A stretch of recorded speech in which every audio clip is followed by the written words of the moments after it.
e o D531. São projetos na área de tecnologia óptica. E na sequência a gente vai ter a apresentação da Benipa, a primeira empresa que eu conheço que está comercializando sistemas ópticos, já com aplicação industrial, né, para algumas variáveis interessantes. E depois o projeto Supercondutores. E essa parceria com o CPQD começou em 2002, quando eu conheci o Paulo Curado, que está presente hoje aqui. Ele é diretor do CPQD atualmente. E a gente colocou um objetivo que era ter os sistemas de monitoramento utilizando fibras ópticas e tecnologia de sensores ópticos. E de 2002 até hoje se caminhou 14 anos.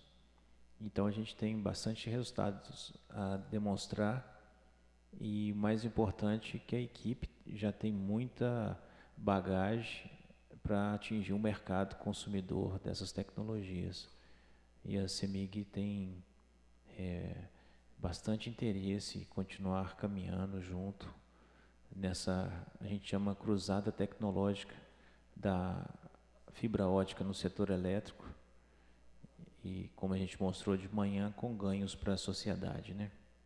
Então a apresentação agora é o João Batista Rosolém, um dos caras mais motivados que eu conheço na área de desenvolvimento de fibras óticas. Depois o Cláudio Hortêncio. E vamos lá.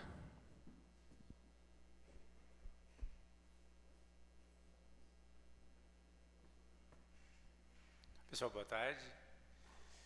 O Carlos Alexandre falou, meu nome é João Batista Rosolém, eu sou do CPQD e estou representando os diversos pesquisadores, tanto do CPQD como também da CEMIG, nesse projeto que é o projeto de código D520, né, Sistema Óptico de Monitoramento da Integridade Física de Cabos de Linhas de Transmissão em Vãos Críticos.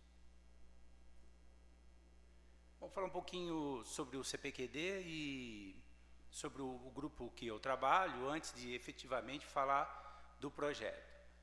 O CPQD é um centro de pesquisa, ele completou 40 anos esse ano, né? Ele começou como um centro de pesquisa de telecomunicações, mas depois da privatização ele foi também desenvolvendo e oferecendo serviços para diversos mercados hoje existentes, né? Mercado de bancos, mercado de setor, inclusive de telecomunicações, o setor elétrico, onde o CPQD atua muito fortemente, e entre outros mercados que a gente está avançando mais recentemente. O CPQD ele tem as suas áreas estratégicas, né, mostradas no desenho desse slide: a área de defesa e segurança, a área de cidades inteligentes, a banda larga, que é a nossa telecomunicações mais fortemente representada, bancos do futuro, e o Smart Grid, que é um dos tópicos que mais se relaciona com as empresas do setor elétrico. E para isso o CPQD ele estruturou suas plataformas tecnológicas, e dentre essas diversas itens, né, que compõem a plataforma tecnológica, nós temos a área de sensoriamento, onde o grupo onde eu trabalho se encontra, que é um grupo focado no desenvolvimento de sensores de fibra ótica, mas dentro da área de sensoriamento existem também outros tipos de tecnologias sendo desenvolvidas. Bom, então, um pouquinho sobre o grupo onde eu trabalho. É um laboratório que a gente chama de Laboratório de Sensoriamento e Monitoração Óptica. É um grupo que tem 3 doutores, tem um mestre e tem 2 graduados. Nós, durante todo esse período de desenvolvimento de sistemas de sensoramento, né, que vão chegar aí a uns 13, 14 anos, né, a gente já produziu muitos artigos, né, específicos no assunto para o setor elétrico, mais de 25 patentes, e nossa área de laboratório é de 150 metros quadrados, que pesquisam algumas tecnologias mais estratégicas. Por que a fibra ótica ela é bem-vinda no Smart Grid? Né? A fibra ótica ela foi desenvolvida para telecomunicações, mas logo no começo ela também foi observado que era um bom sensor, né? Um bom material para sensor. E, então, hoje em dia, apesar de os dois desenvolvimentos ocorrerem em paralelo, ou seja, para fibra para telecom e fibra para sensoriamento, hoje em dia, como esse projeto vai mostrar, né, e o que vem em seguida, pode haver uma sinergia entre as telecomunicações e sistemas de sensoramento na mesma fibra. Né? Então, essa é uma grande contribuição para o Smart Grid, já que o Smart Grid envolve muita comunicação de dados. Bom, além de tudo, a própria fibra em si e seus sensores, ela propicia monitoração de ativos e é bem conhecido que transformadores, linhas de transmissão, entre outros ativos, já usam, né, a fibra ótica como uma tecnologia de monitoração. E uma coisa que o Carlos Alexandre já salientou, aquela bagunça dos cabos de transmissão de dados, né, de comunicações que hoje ocorrem nas ruas, né, a fibra pode ser um fator de integração, de organização e resolvendo esse problema de desorganização. Os sensores de fibra ótica, eles são muito interessantes para o setor elétrico porque eles são passivos, né, não precisam de alimentação elétrica, sem tomadas, sem baterias, sem painéis solares. São imunes a interferências eletromagnéticas, ou seja, não queimam com descargas atmosféricas. E são muito compatíveis com a alta tensão. As tecnologias que a gente estuda, né, não são as que eu vou mostrar nessa apresentação do projeto 520, mas só para salientar, uma muito conhecida na nossa área, que é a FBG, que é o Fibra Grating, que é um strain gauge óptico. Aqui na CEMIG a gente tem vários desenvolvimentos, e ele é fundamental na célula de carga, que está mostrado aqui na frente. Não vou entrar em mais detalhes, porque isso vai fazer parte da apresentação seguinte. Outra tecnologia hoje muito em voga no mundo, usando fibra ótica, são os sensores distribuídos, Distributed Sensing System, onde a fibra ótica, pelo fato do comprimento dela poder acompanhar estruturas como trilhos, como dutos, linhas de transmissão, então ela é um sensor natural, sensor de temperatura, sensor de strain e sensor de vibração. Então, é uma tecnologia também que a gente pesquisa e desenvolve bastante sistemas. POF é Power over Fiber, é transmissão de energia pela fibra para alimentar sensores eletrônicos na extremidade. Uma tecnologia diferente, porque a fibra aí não é um sensor, mas um transmissor não só de sinais de comunicação, mas de energia. Também nós temos alguns projetos com a CEMIG com essa tecnologia. E uma outra tecnologia que nós pesquisamos e desenvolvemos é usar a fibra ótica para sistemas de identificação de substâncias, né? Isso é muito interessante para identificação de gases, de líquidos, especificamente na área de monitoração de transformadores, monitoração, por exemplo, do acetileno, que é um gás que é gerado com as descargas parciais. Bom, então, algumas aplicações bem rápidas dessas tecnologias, o DTS para monitoração de temperatura. No setor elétrico, por exemplo, poderia-se dar o exemplo de uma queimada, monitoração ao longo de linhas de transmissão de queimadas, ou monitoração da temperatura, por exemplo, de cabos subterrâneos, que é bastante utilizada já há alguns anos. O FBG, que é o Fiber Bragg Grating, ele pode ser utilizado, por exemplo, em barragens para monitorar uma série de parâmetros, barragens de OHEs, né, de usinas hidrelétricas. A célula de carga, que é essa que está mostrada aqui na frente, né? Ela está aqui. Monitoração de tensão da linha, por exemplo, ou monitoração de temperatura de diversos elementos ativos, hidrogerador, linha de transmissão, enfim, uma série deles. Só alguns exemplos. O exemplo do POF, aplicações de transmissão de energia para alimentação de sensores. Aqui uma câmara instalada em uma torre da CEMIG já completando 3 anos de funcionamento, sem nenhum dano, por nenhuma descarga atmosférica. É uma câmara alimentada por POF. Aqui uma linha de distribuição onde você tem um sensor de temperatura para monitorar a capacidade do cabo, 13.8 kV. Aqui POF sendo utilizado para monitoração de descargas parciais em buchas. E aqui um sistema de monitoramento de chaves seccionadoras. Bom, então, feita essa introdução, eu vou entrar efetivamente e falar um pouquinho do projeto D520. Os fundamentos desse projeto, quando eles começaram em 2014, era, na realidade, fazer a seguinte função. Dado que existem invasões em linhas, abaixo de linhas de transmissão, com a construção de casas, habitações humanas, né? E que o rompimento de um cabo nessa região pode, se a linha for religada após um eventual acidente, causar acidentes com as pessoas, causar danos às pessoas, né? O que gera uma série de processos na justiça, além das próprias perdas das pessoas, se for o caso de morte, era criar um sistema que impedisse o religamento da linha para esses vãos, chamados vãos críticos, né? Mas esse sistema ele teria que ter algumas condições de funcionamento. Ele tem que ser mais rápido que o acionamento normal dos relés, né? E ele teria que ter, por exemplo, a sua monitoração feita à distância, utilizando uma fibra ótica de um cabo que poderia ser um cabo com fibras de telecom. Então, teria que haver um compartilhamento do uso dessa monitoração desse vão crítico com um cabo de telecom, com um cabo ótico de telecom.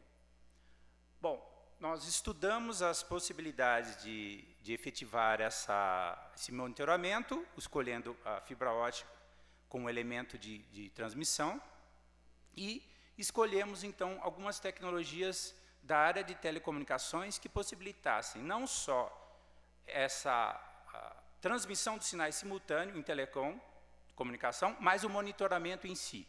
Então, nós escolhemos a tecnologia conhecida hoje em dia como WDM, mais especificamente a Coarse Wave WDM, que é uma tecnologia de custo menor em telecomunicações, e eu vou falar um pouco mais.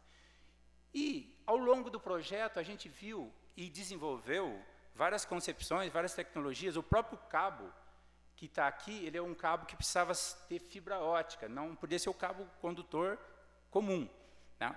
E o desenvolvimento desse cabo para propiciar o monitoramento, ele veio a trazer soluções para outros projetos bastante interessantes que vão ser comentados.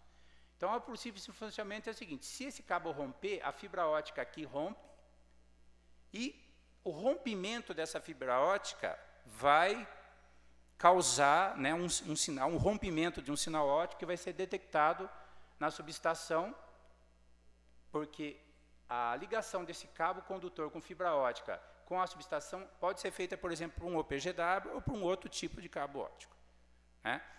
E vai ser detectado, e nesse instante ele vai inibir, esse é o processo, inibir o religamento do relé. Então, essa é a concepção do sistema. Bom, aí a tecnologia hoje conhecida como WDM, hoje é muito difundida, o custo já bastante amortecido, porque tem muitos fabricantes, sobretudo chineses, desses componentes, então o custo bastante reduzido propiciou a gente oferecer essa forma de monitoramento. Nesse sistema, eu tive no começo uma dificuldade de explicar para quem não é de telecom das empresas de energia elétrica, porque eles não estão muito acostumados com isso. O pessoal de telecom entende perfeitamente. Mas, basicamente, é o seguinte: você tem uma fibra ótica e, hoje em dia, é muito comum você transmitir frequências óticas distintas na fibra, cada fibra com uma modulação de dezenas de gigabits por segundo, e esse conjunto de feixes aí de comprimento de onda faz que a comunicação seja de altíssima capacidade. Tá? Então, isso é uma forma muito comum de se fazer hoje em telecomunicações. Então, a gente, para telecomunicações, já que tinha que compartilhar, a forma já estava resolvida, seria WDM. E a gente também fez, utilizando a tecnologia WDM, o sistema de monitoramento, como eu vou explicar aqui. Só nessa figura mostra, de forma simplificada, como se fosse várias frequências óticas aqui padronizadas pelo 8IT, que podem ser transmitidos numa fibra ótica. Tá? Então, esse é o princípio de telecom que a gente vai aplicar também para o monitoramento do cabo. Então, o princípio vai ser o seguinte: você tem um equipamento num terminal, numa subestação, e tem um outro equipamento na outra subestação, que pode estar distanciados aí dezenas de quilômetros. No meio, onde você quer monitorar o vão crítico, você adiciona um elemento passivo chamado add-drop, que é deriva ou insere ótico. Ele permite remover um comprimento de onda ou mais que um comprimento de onda naquele ponto. Ele remove, tira da fibra, né? Em telecomunicações isso é usado para atender usuários, mas aqui ele vai ser usado para outra coisa. Então ele remove e também pode inserir. Muito bem. Então a ideia é que você remova alguns comprimentos de onda aqui e, por exemplo, que venham por um OPGW, vem pelo PGW, depois ele é inserido no vão crítico, onde que tem um cabo condutor com fibras. E quando ocorre o rompimento do cabo, parte do sinal que é refletido por espelhozinhos, que é um componente óptico, para de ser recebido na subestação. Naquele instante, ele sabe que ocorreu alguma coisa, uma falha. Claro, essa falha pode ser por diversos motivos, e por isso a gente usa alguns comprimentos de onda para fazer a redundância do sistema para saber que é o cabo do vão crítico. Muito bem.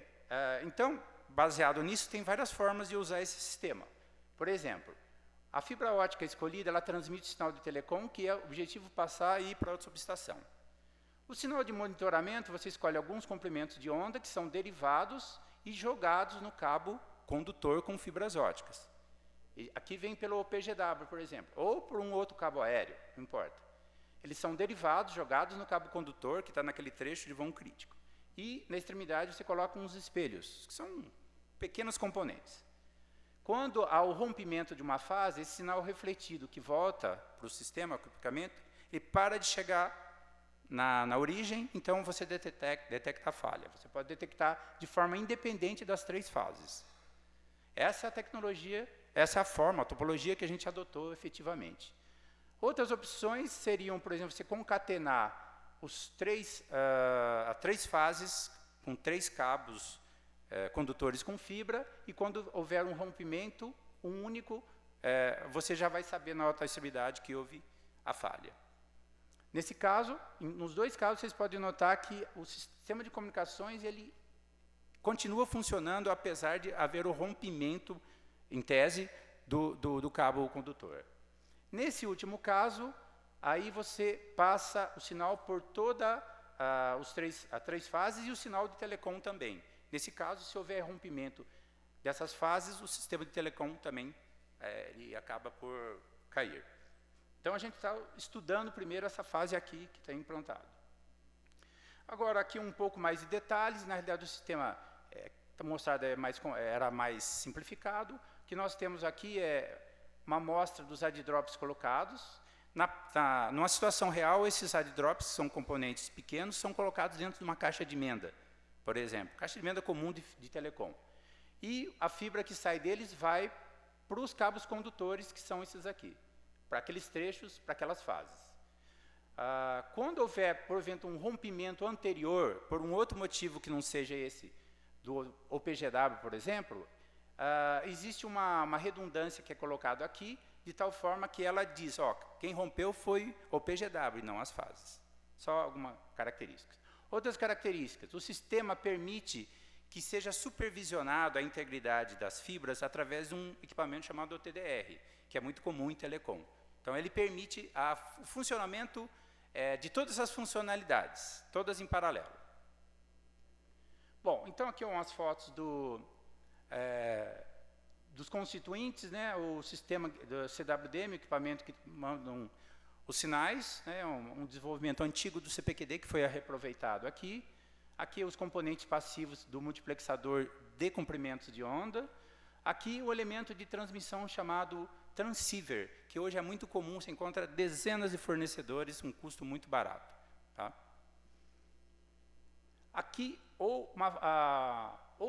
outras partes fundamentais do sistema que foram desenvolvidas graças a parcerias com algumas empresas do setor industrial. Né? Por exemplo, o próprio cabo OPPC, ele não existia aqui no Brasil, ele existia na China, por exemplo, e o custo de importação não se justificava. Então, graças a uma parceria com a Furocal desenvolveu esse cabo condutor, um dos dos tentos do cabo condutor é com 6 fibras, que é o que foi instalado. E outra necessidade foi o desenvolvimento de um isolador elétrico que passasse fibras óticas por dentro para levar as fibras para o cabo condutor. Isso é necessário porque um cabo óptico não pode transitar da alta tensão para baixa tensão, porque com o tempo ele acumula sujeira, poluição, e ele acaba tendo striking, né? Ele torna-se condutivo. Então, o isolador é um elemento necessário, e não existia no Brasil, e a Balestro, com a ajuda do CPQD, com trabalho junto com o CPQD, também desenvolveu esse isolador. Só algumas fotos aqui, né? Aqui o cabo instalado já lá na Universemig, que eu vou mostrar daqui a pouco. Aqui uma operação dos técnicos. Aqui instalações, emendas feitas na base de um isolador com fibras óticas. Aqui a foto de um outro tipo de isolador que eu vou comentar depois. Foto do rack do sistema e o TDR funcionando em paralelo, e a foto do software do sistema de monitoração. Algumas fotos rápidas, só para vocês entenderem. Um desenvolvimento à parte que foi feito nesse projeto, em continuação de um anterior, foi a transmissão de luz da fibra pelo ar para uma outra fibra da alta tensão. É chamado Free Space Optics. Então, é um kit de sistema especial que permite jogar luz da baixa tensão, de terra para alta tensão, que foi também continuada nesse projeto. O sistema foi instalado na Universemig e o cabo OPPC foi instalado num trecho lá entre 3 torres, né? E para interligar a sala de controle com o cabo OPPC, usou-se um cabo aéreo, né, de 12 fibras. O cabo condutor com fibras tinha 6 fibras da Furukawa, e também foi instalado um microcabo de uma das torres até a sala de controle. No DGO do sistema, para a gente simular várias situações, foi feito um loop de fibras de todos os cabos, de forma que o comprimento total desse sistema, se não me engano, era 17 km. Tá? Além de algumas fibras a mais colocadas no próprio rack. Então, isso está instalado na Universemig e é um excelente vamos dizer assim, campo de teste para todas essas tecnologias. Aqui algumas fotos da instalação do cabo condutor e das emendas no isolador com fibras. Agora eu vou mostrar um filminho rápido para vocês, só para vocês entenderem a concepção da sala de controle do sistema.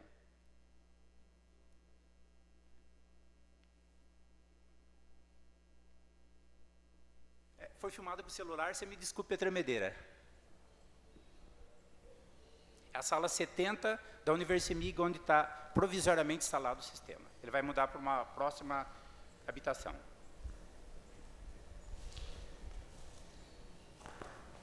Nesse filme mostra o teste de campo, onde foi feita a transmissão simultânea com sinal de monitoramento de 1 gigabits por segundo entre as duas subestações simuladas, transmitindo um vídeo simultâneo das duas subestações. Esse é o rack do sistema.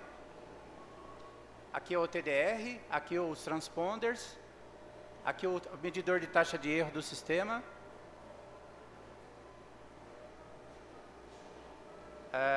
Caixa de emenda, multiplexadores, transceivers aqui, medidor de taxa de erro, transmissão simultânea.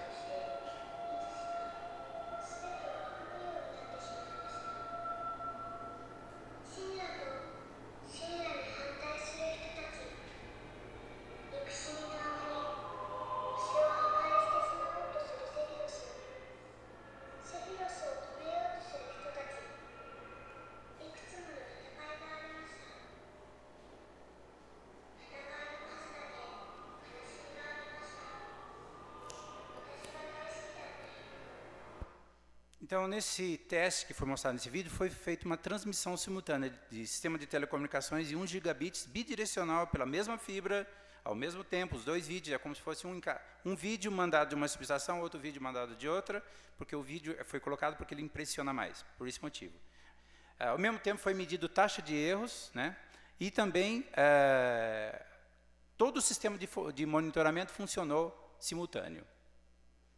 Algumas medições que foram feitas para mostrar a funcionalidade. Primeiro, o tempo de resposta, aqui nesse gráfico, que mostra que o sistema responde em tempo menor que 4 milissegundos. Você tem um rompimento, ele responde até, no máximo, 4 milissegundos, que é mais rápido que o relé de atuação. Aqui a taxa de erro do sistema, potência recebida versus taxa de erro, respondeu satisfatoriamente, funcionando tudo ao mesmo tempo, com 10 a menos 9 de taxa de erro, que está dentro dos padrões. E aqui os espectros que mostram, né? Aqui os comprimentos de onda são frequências óticas transmitidas, essas aqui são as recebidas por reflexão da ponta dos espelhos, e aqui é o comprimento de onda do OTDR, que atua independentemente do sistema estar funcionando. Ele opera em outra faixa de comprimentos de onda. Então, basicamente, é isso que o sistema... Nós tivemos muitos resultados interessantes no projeto, né? A própria demonstração em si, que é o projeto, né? Que foi conseguida. O sistema está em funcionamento. Desenvolvimento ou aperfeiçoamento dos seguintes produtos. O cabo PPC, que apareceu agora no mercado, graças à Furukawa. Isolador com fibras também, mesma coisa, agora com a Balestro. Kit de transmissão de luz pelo ar, que é o Free Space Optics. E o transponder CWDM, que foi aperfeiçoado nesse projeto para monitoramento. Patentes requeridas, desculpe, eu acho que foi repetido aqui, uma patente foi requerida desse sistema, e artigos publicados, né? O ERIAC, no Simpase, no Citenel, Latin America Utilities Week, e no European Utilities Week, né? E também no CEND. Então, aqui são os eventos, nós também concorremos no ERIAC, o trabalho ficou entre os 3 melhores. No Latin America Utility, ele pegou a primeira categoria, na categoria Smart Systems, e foi indicado na categoria Best International Project no European Utilities Week. Então, ele teve bastante resultados nesse sentido. Aqui uma homenagem à equipe do projeto, provavelmente está faltando algumas pessoas aí, mas gostaria de agradecer a todos que participaram desse projeto, que foi muito legal. É isso.